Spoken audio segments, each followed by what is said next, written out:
നിരോധിച്ച Chinese online app Shane തിരികെ വരുന്നു. നമസ്കാരം, കൊട്ടാരക്കര മീഡിയയിലേക്ക് സ്വാഗതം. ടിക്ടോക്കിനൊപ്പം ഇന്ത്യ നിരോധിച്ച ചൈനീസ് ഓൺലൈൻ ഫാഷൻ ആപ്പായ ഷെയ്ൻ തിരികെ വരുന്നു.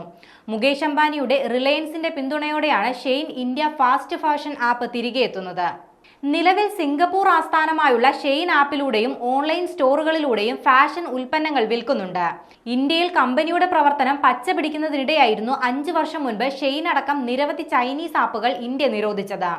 പിന്നീട് 2023 മുകേഷ് അംബാനിയുടെ മകൾ ഇഷ അംബാനി നയിക്കുന്ന റിലയൻസ് റീറ്റെയിലുമായി കമ്പനി കരാറിൽ ഏർപ്പെടുകയായിരുന്നു.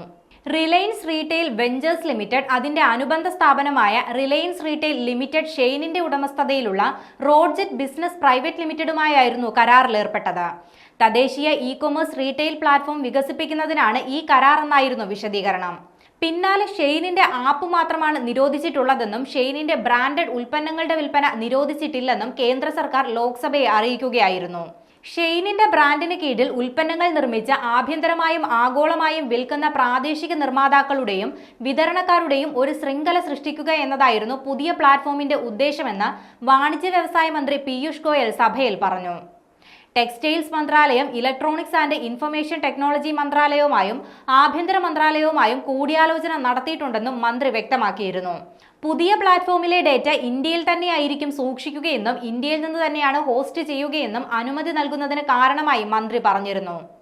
നിലവിൽ ഷെയ്ൻ ആപ്പിന്റെ ആൻഡ്രോയിഡ്, iOS പതിപ്പുകൾ ലഭ്യമാണ്. ഡൽഹി, മുംബൈ, ബാംഗ്ലൂർ എന്നിവിടങ്ങളിലാണ് പ്രാരംഭഘട്ടത്തിൽ സേവനം നൽകുന്നത്. രണ്ടാം ഘട്ടമായി രാജ്യവ്യാപകമായി ആപ്പിന്റെ സേവനം വിപുലീകരിക്കും.